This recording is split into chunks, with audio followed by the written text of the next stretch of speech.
से आप आती हैं, बैतूल बड़ा बैकवर्ड एरिया माना जाता है और खास तौर से जो आदिवासी अंचल है वो माना जाता है। मैं जब से देखते आ रही हूँ तब से तो मैं मोदी सरकार को ही देखते आ रही हूँ, तो मैं आगे भी चाहूंगी कि मोदी सरकार ही आए। तो मैं तो ये चाहूंगी कि लड़कियों का भी इसमें भलाई हो रही है, लड़कों की भी होती आएंगी। और इक्वलिटी की बात रही तो आरक्षण तो सभी को मिलता है, आरक्षण होना जरूरी है। स्पोर्ट्स पर्सन जो होता है वो एक आरक्षण के तौर पे ही होता है। मतलब आपका सिलेक्शन जब होता है, जब आप काबिल होते हैं, लेकिन आरक्षण होता है तो फिर कहीं ना कहीं कम काबिल व्यक्ति भी आपके साथ आ जाता है। इतनी छोटी अचीवमेंट है, इतनी कोई बड़ी अचीवमेंट नहीं है। अगर अभी से हम ये सब चीज़ें सोचने लगेंगे कि हमें ये जॉब करनी चाहिए या हमें पैसे नहीं आ रहे, पैसे कमाने चाहिए, उन सब चीज़ों पर हमें ध्यान नहीं देना चाहिए। अभी स्पोर्ट पर्सन है, क्या सोचते हैं कि सरकार जितना कर रही है स्पोर्ट्स में उतना ठीक है कि और बाकी करना बाकी? जैसा कि देखा जा रहा है अभी कुछ दिनों में, पहले स्पोर्ट्स के लिए सरकार इतनी एफर्ट नहीं डालती थी। आपको लगता है कि इस बार आपको जो वोट देंगे वो किस पर्पज से देंगे, क्या सोच कर देंगे? सर, मैं मोदी सरकार की बात करूँ तो पिछले कुछ सालों से मैं देख रही हूँ, उनके रहने में तो हमारे जो देश में इतना विकास हुआ है कि हम बता नहीं सकते। आपको लगता है कि इस बार कुछ बदलाव देखने को मिलेगा दिल्ली में? मुझे नहीं लगता, अभी तो केजरीवाल ही है। तो बोलता है वोटर में आप सभी लोगों का एक बार फिर स्वागत है। मैं हूं प्रिंस गुप्ता और आज आपको ले आया हूं मध्य प्रदेश की राजधानी भोपाल के टीटी नगर स्टेडियम में, जहां स्पोर्ट्स पर्सन है, यानी कि बच्चे सारे स्पोर्ट्स के हैं और स्पोर्ट में अलग अलग जगहों से आए हैं, मध्य प्रदेश के अलग अलग शहरों से हैं, कस्बों से हैं और कहीं ना कहीं सेलेक्ट हुए हैं यहाँ के स्पोर्ट के लिए। और निश्चित ही जब हम बात करें स्पोर्ट की तो केंद्र सरकार हो या राज्य सरकार हो, इन स्पोर्ट पर्सन के लिए सभी कुछ तरह की चीजें करती आई है और बच्चे भी बहुत अच्छा परफॉर्म मध्य प्रदेश के हो या देश के करते आए हैं और हमेशा चर्चा में भी रहते हैं। युवाओं की बात होती है तो युवा भी बढ़ चढ़कर कहीं ना कहीं देश के विकास में, देश के तमाम तरह की चीजों में योगदान देते हैं। स्पोर्ट पर्सन है, आज मेडल जीतेंगे, कल मेडल जीतेंगे, देश का नाम रोशन करेंगे। तो निश्चित ही इनसे हम बात करते हैं कि इनका क्या परसेप्शन है इस बार के चुनावों को लेकर। हम आपसे बात करना चाहेंगे, आपका नाम क्या है, सबसे पहले वो जानना चाहेंगे और आप कहाँ से, ये बताइए। मेरा नाम प्रेरणा साहू है, मैं बैतूल से हूँ। जी प्रेरणा, आप बैतूल से हैं और इस बार वोट भी देंगे आप, तो अगर हम सरकार की बात करें, केंद्र सरकार की बात करें या राज्य सरकारों की बात करें, तो किस तरह से सिनेरियो देखते हैं? इस बार फिर चुनाव है, वोट देंगे तो क्या सरकारों के जो काम थे वो ठीक थे, अभी जो पिछली सरकार है, अभी वर्तमान सरकार है, और आने वाले समय में क्या एक्सपेक्ट करते हैं? मैं जब से देखते आ रही हूँ तब से तो मैं मोदी सरकार को ही देखते आ रही हूँ, तो मैं आगे भी चाहूंगी कि मोदी सरकार ही आए। क्योंकि जब मैं यहाँ अकेडमी में आई तब से, मतलब पहले मुख्यमंत्री थे माननीय शिवराज सिंह चौहान और मैं भी एक लाडली लक्ष्मी हूँ, तो उस वजह से मुझे योजना से बहुत लाभ मिला और आज भी मुझे मिलता आ रहा है। जैसे मैं भी कॉलेज में आई हूँ तो मुझे 12,000 मिलेंगे छात्रवृत्ति लाडली लक्ष्मी की तरफ से। और जैसे अभी नए मुख्यमंत्री आए हैं डॉक्टर मोहनलाल यादव, तो मैं चाहती हूँ कि वो भी ऐसे ही काम करे जैसे उन्होंने लाडली बहना को आगे बढ़ाया और अभी वो लाडली लक्ष्मी को भी आगे बढ़ा रहे। तो मैं तो ये चाहूंगी कि लड़कियों का भी इसमें भलाई हो रही है, लड़कों की भी होती आएंगी। और इक्वलिटी की बात रही तो आरक्षण तो सभी को मिलता है और चाहे पुरुष की बात करें चाहे महिला की बात करें, तो दोनों समानता स्तर पे एक लेवल पर काम कर रही है, ये बहुत अच्छी बात है। और अभी इस बार मैं वोट देना चाहूंगी जरूर। जी बिल्कुल, आप वोट देना चाहेंगे और बहुत सारी बातें आपने बताई कि लाडली बहना, लाडली लक्ष्मी, इस बार सरकार ने चुनाव भी लाडली बहनाओं के उस पर जीता। बैतूल से आप आती हैं, बैतूल बड़ा बैकवर्ड एरिया माना जाता है और खासतौर से जो आदिवासी अंचल है वो माना जाता है। आपको लगता है कि वहाँ विकास हुआ है और किस तरह का हुआ है? मतलब जीवन स्तर की बात करें, नौकरी की बात करें, शिक्षा की बात करें, आप वहाँ से बिलोंग करती हैं तो क्या सोचती हैं अपनी लोकसभा सीट के लिए? अभी तो फिलहाल सांसद माननीय डीडी उइके जी है, जो कि मतलब जब से मैं देखते आ रही हूँ तब से वही चलते आ रहे हैं और उन्होंने बहुत से काम भी करे हैं। अभी जैसे मैं अभी कॉलेज में आई हूँ, पहले मैं 12th में थी तो हमारे स्कूल में पहले ऐसा था कि सिर्फ गर्ल्स का स्कूल था वो, बट अभी उन्होंने बच्चों के लिए भी नर्सरी से लेकर 12th तक के सब चीजें की है। और रही बात सड़कों की, तो सड़कों के लिए भी वो बहुत काम करते हैं। हमारा जो बैतूल था पहले बंधु नाम से जाना जाता था, पर अब वो बैतूल है। और ऐसा भी नहीं कि वो बाकी शहरों के मुकाबले छोटा दिखता हो, वो अब बहुत ही ज्यादा स्वच्छ भी माना जाता है। और कभी आप आए होंगे बैतूल तो आपको पता भी चलेगा, बैतूल में रहने वाले लोग भी आदिवासियों से समानता बना के रखते हैं और एक इक्वल काम करते हैं। जी बिल्कुल, यानी कि बैतूल के बारे में इन्होंने बताया, अपनी लोकसभा सीट के बारे में बताया कि वहाँ के सांसद ने काफी काम किया और ये खुद भी अब कहीं ना कहीं आगे बढ़ रही हैं, तो सरकार का पूरा सपोर्ट है। लड़कों से हम बात करते हैं, ताइक्वांडो और कराटे के सारे बच्चे हैं और अलग अलग शहरों से आए हैं। हम आपसे जानना चाहेंगे कि यूथ की बात होती है, सरकार यूथ की बात करती है, इस बार चर्चा में कि सबसे ज्यादा वोट शेयर यूथ का होगा और यूथ कहीं ना कहीं अपने करियर और अपनी पढ़ाई और तमाम चीजों के बारे में सोचता है। स्पोर्ट पर्सन है, क्या सोचते हैं कि सरकार जितना कर रही है स्पोर्ट्स में उतना ठीक है कि और बाकी करना बाकी है? जैसा कि देखा जा रहा है अभी के इन दिनों में कि पहले स्पोर्ट्स के लिए सरकार इतनी एफर्ट नहीं डालती थी, बट पिछले 10-15 सालों से सरकार ने बहुत मदद करी है स्पोर्ट्स पर्सन की। स्टेट से लेके नेशनल से लेके इंटरनेशनल लेवल तक स्पोर्ट्स के लिए बहुत कुछ करा गया है। और हमारे राज्य में भी, मध्य प्रदेश में भी कई टूर्नामेंट्स मध्य प्रदेश में आयोजित होने लगे हैं। पहले इतने नहीं हो पाते थे, पर अब छोटे छोटे जिलों से लेके राज्य में हर जगह टूर्नामेंट्स हो रहे हैं। National games, state championship, national championship, कुछ इंटरनेशनल चैंपियनशिप भी मध्य प्रदेश में लाई जाती है, जिसके लिए यहाँ के लोकल स्पोर्ट्स पर्सन्स को भी उससे बहुत मदद मिलती है अपने करियर के लिए। जी बिल्कुल, करियर के लिए मिलती है। बहुत ग्रामीण अंचलों से भी बहुत सारे स्पोर्ट पर्सन निकले हैं और देश इंटरनेशनल लेवल पर नाम रोशन किया है। इस बार हम बात करें नेशनल गेम्स की तो उसमें भी काफी मेडल्स बच्चों ने जीते हैं। आपको लगता है कि जो एटमॉस्फेयर आज के समय में है और स्पोर्ट्स को आगे बढ़ाने की बात की जा रही है और कहीं ना कहीं एक तरह से बच्चे भी उसमें आगे आ रहे हैं, आपको लगता है कि और भी कुछ चीजें हैं जो बाकी रह गई, करना चाहिए? कोई भी चीज परफेक्ट तो होती नहीं है, धीरे धीरे और सुधार आते ही जाएगा और अभी भी काफी सुधार है। तो ऐसे ही बस सरकार काम करती रहे तो स्पोर्ट्स पर्सन भी अपना 100% देते जाएंगे और देश का नाम ऊपर लेते जाएंगे। जी बिल्कुल, यानी कि 100% देगा स्पोर्ट पर्सन, लेकिन जबकि सरकार सपोर्ट करे और सरकार सपोर्ट कर रही है तो संतुष्ट हैं लोग। महिला सुरक्षा की बात होती है तो महिला सुरक्षा को लेकर भी हम बात करते हैं। ताइक्वांडो की लड़कियां हैं, कराटे की हैं, तो कहीं ना कहीं आत्मरक्षा के गुर तो यहाँ से सीख रही हैं और निश्चित ही ये स्पोर्ट ऐसा है जो आत्मरक्षा के तौर पर आगे बढ़ाता है। हम इनमें से किसी से बात करते हैं, आपसे बात करते हैं। आप कराटे की स्टूडेंट हैं, यहाँ स्पोर्ट पर्सन है, क्या सोचती हैं आत्मरक्षा को लेकर, महिलाओं की सुरक्षा को लेकर क्या सोचती हैं? आप लड़की हैं, अकेले जाते हैं, तो पहले तो ये कि सरकार की तरफ से आप लोगों को कितना निश्चिंत होना पड़ता है कि आपको सुरक्षा पूरी है। दूसरी, स्वयं जब कराटे की स्पोर्ट पर्सन है तो खुद की आत्मरक्षा को लेकर क्या सोचती हैं? आत्मरक्षा को ऐसे सरकार तो हमें बहुत प्रोत्साहन कर देती है, जैसे कि हमें करना चाहिए और बहुत सपोर्ट भी हम लोग को मिलता है। जैसे पुलिस, पहले तो महिला अकेले बाहर जा भी नहीं पाती थी, अब तो जैसे खुद जा भी पाती है, इंडिपेंडेंट हो गई है वुमेन। और जैसे कि हम लोग स्पोर्ट्स, कराटे, टाइक्वांडो के प्लेयर्स हैं, तो अब तो हम लोग को और ज़्यादा जैसे गेम के थ्रू और ज़्यादा कॉन्फिडेंस आता है, तब हम लोग अकेले जा भी सकते हैं बाहर, हम लोग को सोचना नहीं पड़ता बाहर जाने के पहले। तो इससे हम लोग के गेम का तो बहुत ज़्यादा अच्छा प्रभाव पड़ा है हम लोग पे। बिल्कुल, यानी कि सरकार सुरक्षा देती है और तमाम तरह की चीजें भी आपके साथ जुड़ी हुई है कि सुरक्षा के साथ साथ आत्मरक्षा के भी तमाम तरह के गुर सीख रहे हैं। हम आरक्षण की अगर हम बात करें, आपसे बात करते हैं, महिला आरक्षण को लेकर काफी बात होती है और हमेशा ये कहा जाता है कि इक्वलिटी में महिलाएं आ गई। आपको लगता है स्पोर्ट पर्सन होने के नाते कि स्पोर्ट में भी आरक्षण होना जरूरी है क्या? और अगर आरक्षण है तो फिर एक्चुअल स्पोर्ट पर्सन कितना अपना 100% दे पाएगा? आरक्षण होना जरूरी है। स्पोर्ट्स पर्सन जो होता है वो एक आरक्षण के तौर पे ही होता है, मतलब उसको, जैसे कि हमारा गेम टाइक्वांडो, तो उसमें हमको सेल्फ डिफेंस के लिए बताया जाता है कि हाँ ये ऐसा है, अगर ये चीज गलत है तो आप इसको सपोर्ट करिए, ये सही है तो आप इसको सपोर्ट करिए, ऐसे। महिला आरक्षण की अगर मैं बात करूं, रिजर्वेशन की बात करूं कि आपका सिलेक्शन जब होता है जब आप काबिल होते हैं, लेकिन आरक्षण होता है तो फिर कहीं ना कहीं कम काबिल व्यक्ति भी आपके साथ आ जाता है। हाँ, आ जाता है, कभी कभी थोड़ी इनसिक्योरिटी भी फील होती है, ऐसा। जी बिल्कुल, यानी कि आरक्षण का ये मिला जुला इन्होंने परसेप्शन दिया कि कहीं ना कहीं आरक्षण होना भी चाहिए और कहीं ऐसा भी है कि नहीं भी होना चाहिए, क्योंकि जो सक्षम है या जो कर सकता है, जो स्किल्ड है, वो फिर पीछे कहीं ना रह जाता है। कुछ और लड़कों से हम बात करते हैं। रोजगार की अगर हम बात करें, देश में स्पोर्ट पर्सन है, आज स्पोर्ट में आप, कल कुछ और भी एस्टेब्लिश होंगे, तो किस तरह से आप देखते हैं आने वाले फ्यूचर को? स्पोर्ट में ही आगे जाएंगे या कुछ और स्पोर्ट के जरिए अचीव करेंगे? नहीं, मैंने तो बचपन से ताइक्वांडो सीखा था, मुझे बहुत पसंद था, तो मैं इसी फील्ड में आगे जाना चाहूँगा। बाकी जॉब अपॉर्चुनिटीज़ का ये है कि अगर आप अच्छा खेलते हो, अच्छे लेवल पे खेलते हो, तो वो जॉब अपॉर्चुनिटीज़ आपको सामने से मिलती जाएंगी। और बेसिकली ये है कि मेनली जो इंटरनेशनल इवेंट्स हैं उनमें पार्टिसिपेट करना है, उनमें मेडल लेके आना है।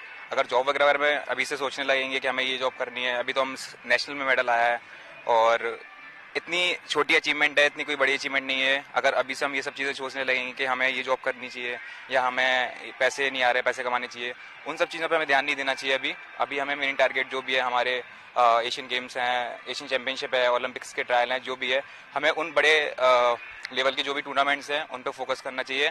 अगर उनमें हम अच्छा परफॉर्म करेंगे तो डेफिनेटली जो गवर्नमेंट ने पॉलिसीज़ रखी हैं उसके अकॉर्डिंग हमें उसके अलावा जॉब्स भी मिलेंगी और जो भी फैसिलिटीज है वो प्रोवाइड होंगी। बिल्कुल, आपने गवर्नमेंट पॉलिसी की बात की है स्पोर्ट पर्सन के लिए, तो जब आप एज ए स्पोर्ट पर्सन कोई जॉब अचीव करते हैं, कोई जॉब मिलती है, तो कितना आपके लिए सपोर्टिव होती है? क्योंकि एक समय होता है जब आप स्पोर्ट्स में बहुत अच्छा कर रहे होते हैं, लेकिन कभी तो ऐसा लगता होगा कि जीविका जीने के लिए, आगे बढ़ने के लिए, परिवार चलाने के लिए कहीं एक सिक्योर जॉब तो होना चाहिए। मैं कहीं और का एग्जाम्पल नहीं लूंगा, मैं जहाँ आप अभी आए हैं मध्य प्रदेश स्पोर्ट्स अकेडमी में, इसी का एग्जाम्पल लूंगा। जैसे कि कोई भी खिलाड़ी यहाँ से ओलंपिक्स में या वर्ल्ड चैंपियनशिप में मेडल लेके आता है, तो और ऐसा वो कोच जो यहाँ पे अप्लाई करता है, तो उसको किसी भी मतलब कोई एग्जामाइन नहीं होगा उसका, या कोई भी टेस्ट वगैरह कुछ नहीं है। जो वर्ल्ड चैंपियनशिप या ओलंपिक्स में पार्टिसिपेट करके आया है उसको डायरेक्टली यहाँ पे ए ग्रेड कोच की जॉब मिल जाएगी, जिसकी सैलरी भी आई थिंक 1-1.5 लाख से ऊपर ही होगी। तो अगर आप अच्छा करते हैं, अच्छे लेवल के खिलाड़ी हैं, मैं नेशनल की बात नहीं कर रहा हूँ, नेशनल भी अच्छा है, कोई दिक्कत नहीं है, बट अगर आप खेले हुए हैं, एशियन गेम्स हैं, एशियन गेम्स का मेडल है आपका, या आप ओलंपिक्स या वर्ल्ड चैंपियनशिप, जो बेसिकली जहाँ वर्ल्ड में काफी सारे एथलीट्स आते हैं, जो वर्ल्ड रैंकिंग एथलीट्स होते हैं, उनके बीच में अगर आप परफॉर्म करके आ रहे हैं और मेडल लेके आ रहे हैं, तो डेफिनेटली आपका फ्यूचर बहुत ब्राइट हो सकता है। शहर से बिलोंग करते हैं, कहाँ से हैं? मैं मुरैना से बिलोंग करता हूँ। मुरैना से हैं आप, तो इस बार लोकसभा के चुनाव है और मुरैना बहुत सारी चीजों के लिए जाना जाता है। इस बार के चुनाव का सिनेरियो क्या देखते हैं, और जब आप वोट देते हैं या आपके परिवार के लोग वोट देते हैं, तो किन चीजों को देखते हैं? आपके कैंडिडेट्स के बारे में अगर मैं जानना चाहूँ, चंबल के तमाम इस बार जो खड़े हुए हैं दिग्गज, उनके बारे में जानना चाहूँ, तो क्या परसेप्शन है आपका? मुरैना क्षेत्र में तो अभी कांग्रेस के लीडर हैं, इससे पहले बीजेपी के लीडर थे, और जैसे कि आप मतलब लोकसभा के इलेक्शन है, तो उसमें डायरेक्टली हम तो इलेक्ट करेंगे नहीं, जो भी मेंबर ऑफ पार्लियामेंट है, एमपी से लोकसभा के, वही इलेक्ट करेंगे। तो हमारा काम यही है कि बेसिकली जो हमारे क्षेत्र में अच्छा काम कर रहा है हम उसको वोट दें। हमें ये नहीं सोचना चाहिए कि ये पार्टी सेंटर में आनी चाहिए या ये पार्टी सेंट्रल में आनी चाहिए। जो भी एमपीज हैं लोकसभा के, वो आपके एरिया में अगर अच्छा काम कर रहे हैं तो आप उनको वोट करिए। अभी जैसे बीजेपी गवर्नमेंट के आने के बाद जो बताया जा रहा है कि छोटे से छोटे लेवल से डेवलपमेंट स्टार्ट हो गया है, तो वो देखने को मिलेगा आपको। जितने भी छोटे शहर हैं, सागर हुआ या कोई भी शहर हुआ, मुरैना हुआ, तो वहाँ जो स्टेडियम्स होते थे पहले, वहाँ मिट्टी के ग्राउंड होते थे, अभी उन सबको चेंज किया जा रहा है, सिंथेटिक ग्राउंड लाए जा रहे हैं, और भी फैसिलिटीज हैं अदर गेम्स को लेके, उनको भी डेवलप किया जा रहा है। जी बिल्कुल, यानी कि मुरैना में काफी काम हुआ है और स्पोर्ट्स पर्सन है ये, तो इनको लग रहा है कि बिल्कुल बेहतर काम है, स्टेडियम बन गए हैं और तमाम तरह की सुविधाएं वहां मिल रही है। लड़कियों के पास वापस आते हैं, हम इनसे बात करते हैं। मैं आपसे जानना चाहूंगा कि बहुत सारे इंफ्रास्ट्रक्चर की बात होती है, जैसे मोदी सरकार के 10 साल का काम हम देख रहे हैं और इस बार फिर वो चुनाव में है, तो आपको लगता है कि इस बार आपको जो वोट देंगे वो किस पर्पज से देंगे, क्या सोच कर देंगे? सर, मैं मोदी सरकार की बात करूं तो पिछले कुछ सालों से मैं देख रही हूं, उनके रहने में तो हमारे जो देश में इतना विकास हुआ है कि हम बता नहीं सकते। और स्पोर्ट्स से लेके हर एक चीज में लेके मैं देख रही हूं कि विकास होते ही जा रहा है। और पर मैं मेरे डिस्ट्रिक्ट की बात करूं, छिंदवाड़ा डिस्ट्रिक्ट, तो वहाँ पे कांग्रेस का कुछ सालों से बोलबाला है, कब्जा जमाए रखा है। पर मैं देखती हूँ कि कमलनाथ जी ने और उनके बेटे ने छिंदवाड़ा में बहुत ज्यादा विकास किया है। पर हम दूसरी पार्टी को एक भी बार आने ही नहीं देखे, यानी हमने देखा है कि कुछ सालों से, पिछले सालों से कांग्रेस ही कांग्रेस है। एक बार मैं मौका चाहूंगी यानी बीजेपी को भी देना चाहिए और वहाँ का विकास देखना चाहिए कि उन लोग किस टाइप से वहाँ का विकास करेंगे। जी बिल्कुल, छिंदवाड़ा की है तो थोड़ी बातें और इनसे हम कर लें, क्योंकि कमलनाथ का गढ़ है। पिछले 44 सालों से कमलनाथ का एक छत्र राज है। एक बार हारे हैं चुनाव सुंदरलाल पटवा से, उसके बाद लगातार वो जीते हैं। उनकी वाइफ भी एक बार वहां से जीती है, अब नकुलनाथ उनके बेटे वहां से सांसद है। सरकार ने अपनी पूरी ताकत, कहें पार्टी ने, भारतीय जनता पार्टी ने अपनी पूरी ताकत वहां झोंक दी है। आपको लगता है कि इस बार जो आपने कहा कि कुछ बदलाव होना चाहिए, पार्टी वाइज नहीं, व्यक्ति ने काम किया है एक अलग बात है, आपको लगता है कमलनाथ या नकुलनाथ या उनकी वाइफ जब भी सांसद रही हैं काफी काम किए हैं और जाना जाता है मॉडल के तौर पे, छिंदवाड़ा मॉडल की बात होती है, बच्चे लड़कियों के लिए क्या क्या काम किए, क्या क्या पढ़ाई को लेकर, उनके सिक्योरिटी को लेकर अभी तक इन सालों में जब भी वो सांसद? सर, छिंदवाड़ा देखा जाए तो लड़कियों के लिए काफी सेफ है। अब तक ऐसा कुछ सुनने में आता नहीं है, वहाँ बहुत कम केस निकलते हैं और उसके लिए भी यानी देखा जाए तो कड़ा एक्शन होता है। और छिंदवाड़ा का जो विकास देखा जाए तो छिंदवाड़ा में कमलनाथ जी ने सिमरिया और जामसावली मंदिर को भी काफी पर्यटन स्थल बन गया है वहाँ पे हमारे, जिसके कारण छिंदवाड़ा का बहुत ज्यादा विकास हुआ है। और अभी भी ऐसा लगता है कि कमलनाथ जी की सरकार आएगी, नकुलनाथ जी की। बाकी मुश्किल लग रहा है बीजेपी का आना। बिल्कुल, यानी कि नकुलनाथ ही जीतेंगे ऐसा इनका मानना है। लेकिन बदलाव फिर भी ये चाहती हैं कि हमेशा से हम कांग्रेस को वोट दे रहे हैं तो इस बार बीजेपी के कैंडिडेट को जिताएं, लेकिन फिर भी लास्ट में उन्होंने कह दिया, दिल की बात जुबान पर आ गई है कि इस बार फिर वो कांग्रेस के साथ है, यानी नकुलनाथ और कमलनाथ के परिवार के साथ है छिंदवाड़ा में जो उन्होंने विकास किया उसको लेकर। कुछ और लड़कियां हैं, इनसे हम बात करते हैं। आपसे मैं बात करना चाहूंगा, आप कहाँ से हैं और कहाँ तक आपकी एजुकेशन है? मैं बैतूल से हूँ। मेरी एजुकेशन में अभी 11th स्टैंडर्ड में हूँ, 11th कॉमर्स। एजुकेशन अभी यही है। बैतूल से हैं आप, तो अभी बैतूल के एक और आपकी फ्रेंड थी, उनसे हमने बात की, और बैतूल के विकास को लेकर अगर हम बात करें तो बहुत पिछड़ा एरिया माना जाता है। अभी इन्होंने छिंदवाड़ा के बारे में बताया कि वहाँ कमलनाथ और नकुलनाथ इन लोगों ने काफी विकास किया। बैतूल में क्या देखती हैं आप इस बार? अगर आप वोट देंगे तो क्या सोचकर वोट देंगे और कैसे किस कैंडिडेट को चुनेंगे? बैतूल अभी बहुत ज्यादा विकास कर गया है जब से बीजेपी आई है। माननीय सांसद जी हमारे दुर्गादास DDO जी, उनने बहुत ज्यादा विकास किया है अभी बैतूल में। बहुत सारी चीजें करी है, और मतलब उनके पास इतना एजुकेशन है, वो इतने माननीय इंसान है वो। उनका मेडिटेशन, मैं उनको इसीलिए इतना अच्छा मानती हूँ क्योंकि वो मेडिटेशन बहुत करते हैं, और जो भी मेडिटेशन करता है वो कहीं ना कहीं विकास बहुत करता है, ऐसा मैंने सुना है। पॉजिटिव थिंकिंग के साथ वो आगे बढ़ते हैं। लेकिन लड़कियों को लेकर क्या काम हुआ है? मतलब लड़कियों को एजुकेशन है, जॉब है, और भी तमाम जगहों पर आगे बढ़ाने की बात होती है, तो सांसद ने आप लोगों के लिए क्या किया? जो हमारे एक्चुअली वो जब पहले शिक्षक थे तभी से मैंने उनको देखा है कि वो महिलाओं को हमेशा ऊपर रखते हैं। उनकी जितनी भी बहनें, उन्हें सबसे पहले उनको एजुकेशन दिया है। वो शिक्षक थे, अभी उन सांसद बन चुके हैं। उन्हें हमेशा से अपनी बहनों को सबसे ज्यादा रखा है।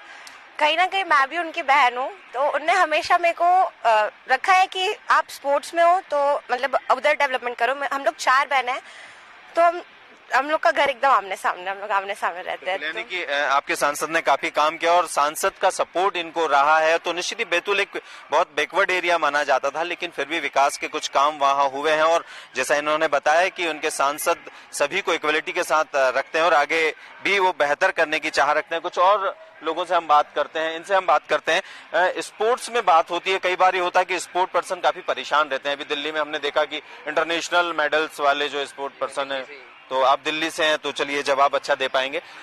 क्या कारण रहा कि ऐसा सरकार को या ऐसा उनके साथ जो हुआ वो होना चाहिए था या नहीं, या गलती हुआ है? कह लें कि इतने बड़े देश का नाम रोशन करने वाले स्पोर्ट जो देखा जाए तो रेसलिंग का हुआ है ये सब, तो अच्छे लेवल के एथलीट हैं वो, लेकिन वो जो एथलीट चाहते थे कि उनके हिसाब से ट्रायल हुए।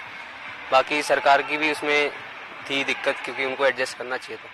आप दिल्ली से हैं और दिल्ली में ज्यादातर ये होता है कि हमेशा लोग बहुत बेहतर व्यक्ति को चुनते हैं, कहीं ना कहीं वोट देते वक्त सोचते हैं। देश भर से लोग वहां रहते हैं। आप इस बार जब वोट होंगे या लोकसभा का जो चुनाव है उसमें कैंडिडेट को लेकर अगर बात की जाए तो क्या सोचते हैं? मोदी इफेक्ट होगा या मोदी के अलावा भी कुछ और लोग सोच रहे हैं? जी, अगर देखा जाए दिल्ली में तो केजरीवाल ही आ सकते हैं, क्योंकि मोदी जी के चांसेस कम है, क्योंकि केजरीवाल जी ने बहुत ज़्यादा सपोर्ट किया है हर चीज़ को लेके, गवर्नमेंट स्कूल और बहुत सारी चीज़ें स्पोर्ट्स को लेके भी। तो केजरीवाल जी क्या कुछ खास काम स्पोर्ट को लेके केजरीवाल सरकार ने किए हैं दिल्ली में, जिसके कारण आप उनको यानी आप पार्टी को वोट देंगे और उनके कैंडिडेट को चुनेंगे? बीजेपी भी तो बहुत सारे काम करती आई और स्पोर्ट्स को आगे बढ़ाती रही। उसके अलावा इंफ्रास्ट्रक्चर में काम किया है, उसके अलावा बहुत सारी चीजें हैं जिसमें यूथ को कहीं ना कहीं रोजगार, पढ़ाई में आगे बढ़ाया। दिल्ली में तो सर यही है कि स्कॉलरशिप अच्छी है, स्कॉलरशिप बहुत अच्छी दे रहे हैं, और गवर्नमेंट स्कूल बहुत हायर लेवल पे बन रखे हैं, यही चीज़ है। और बीजेपी का यही है कि दिल्ली में भी कोई सीन नहीं है बीजेपी का। लेकिन फिर भी तो कोशिश गवर्नमेंट की है वहाँ, खासतौर से सेंट्रल गवर्नमेंट या भारतीय जनता पार्टी की उनकी सरकार बने वहाँ, लेकिन उससे ज्यादा है कि वहाँ से सांसद उनके चुनकर आए और उसके लिए वो पूरी कोशिश कर रहे हैं। आपको लगता है कि इस बार कुछ बदलाव देखने को मिलेगा दिल्ली में? मुझे नहीं लगता, अभी तो केजरीवाल ही है। तो जी बिल्कुल, यानी कि दिल्ली से हैं और केजरीवाल इनकी पसंद है, और दिल्ली में केजरीवाल ने काफी कुछ काम किया है, तो इनका भी ये कहना है कि निश्चित ही ये जो भी वोट करेंगे वो कहीं ना कहीं आप पार्टी के पक्ष में होगा। दिल्ली के हैं तो दिल्ली की बात इन्होंने कही है। कुछ और बच्चों से हम बात करते हैं, आपसे हम बात करते हैं। आप कहाँ से और आपका नाम क्या? मेरा नाम प्रणय लांजेवार है, मैं बालाघाट जिले से हूँ। बालाघाट से हैं और अभी बालाघाट में चुनावी माहौल बड़ा गर्म है ना? प्रधानमंत्री भी गए हैं, तमाम बड़े नेता भी गए हैं, और अभी वहाँ का चुनाव आदिवासी क्षेत्र है और कहीं ना कहीं एक नक्सलाइट समस्या भी वहाँ की रहती है। क्या सोचते हैं अपने क्षेत्र के बारे में? इस बार वोट देंगे तो क्या सोच के देंगे? इस बार हमारे भाजपा प्रत्याशी भारतीय पारधी है, जो फिर नई प्रत्याशी है भाजपा की, तो हम सोचते हैं वोट दिया जाए उन्हें। क्यों दिया जाए वोट उनको? क्या कारण है जिसके कारण आप वोट देंगे? वो व्यक्तित्व अच्छा है उनका कि सरकार जो बनेगी आने वाले समय में बीजेपी की, इसके चलते आप वोट देंगे? आगे जो बीजेपी सरकार बनेगी इसलिए। कांग्रेस की अगर हम बात करें तो वहां से कांग्रेस कैंडिडेट भी मैदान में है, उनको लेकर आप क्या सोचते हैं?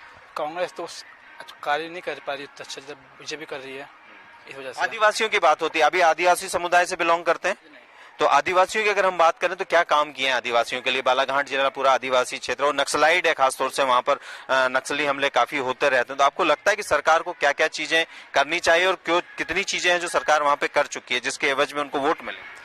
भाजपा सरकार के रहते में बालाघाट में बहुत विकास हुआ कि सीआरपीएफ के जवान तैनात किए गए हैं बहुत जगह, इस वजह से आदिवासी हमले कम हुए हैं। जी बिल्कुल, यानी कि बालाघाट जिले की इन्होंने बताया कि काफी कुछ विकास तो हुआ है, लेकिन इस बार जो वोट देंगे और कहीं ना कहीं सपोर्ट करेंगे वो भारतीय पारधी को करेंगे। नई कैंडिडेट है और निश्चित ही नया कैंडिडेट होता है तो कहीं उसकी सोच नहीं होती है, और आदिवासी बाहुल एरिया है, नक्सलाइड एरिया है, तो स्वाभाविक है कि बहुत सारा परसेप्शन लोगों का इस तरह से होता है। तो स्पोर्ट्स के इन तमाम बच्चों से हमने बात करने की आज कोशिश की है और जानने की कोशिश की कि ये क्या सोचते हैं और आगे जाकर देश का नाम रोशन करेंगे, तो निश्चित ही वोट भी बहुत सोच समझ कर देंगे। वो सरकार चुनेंगे जो कहीं ना कहीं इनको भी सपोर्ट करे और देश के विकास में भागीदार भी हो। मैं कैमरामैन सतीश गुप्ता के साथ प्रिंस गुप्ता, टीवी 24 के लिए भोपाल से।